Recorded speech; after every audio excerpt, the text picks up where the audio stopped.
এই পৃথিবীতে প্রতিটা মানুষই সুখী হতে চায়। আমার মতে সুখী হতে গেলে চারটি জিনিস মানুষকে অবশ্যই মেনে চলা উচিত। প্রথমত, প্রতিদিন ঘুমানোর আগে তুমি তোমার জীবনের জন্য তোমার মা বাবাকে ধন্যবাদ দাও, কারণ আসলেই তাদের ছাড়া তুমি এই পৃথিবীতে আসতেই পারতে না। দ্বিতীয়ত, প্রতিদিন ঘুম থেকে ওঠার পর স্রষ্টার কাছে কৃতজ্ঞতা জানাও, এই ভেবে যে তুমি এখনো জীবিত আছো।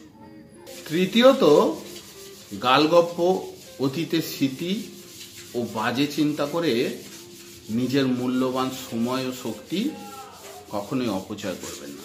চতুর্থত, জীবন কারোর সবসময় সমান যায় না, তাই সবসময় ভালো কিছুর জন্যে অপেক্ষা করতে শিখুন, কারণ প্রতিটি মানুষেরই খারাপ সময় একদিন শেষ হয়ে গিয়ে সে ভালো সময়ের মুখ ঠিকই দেখতে পাবে।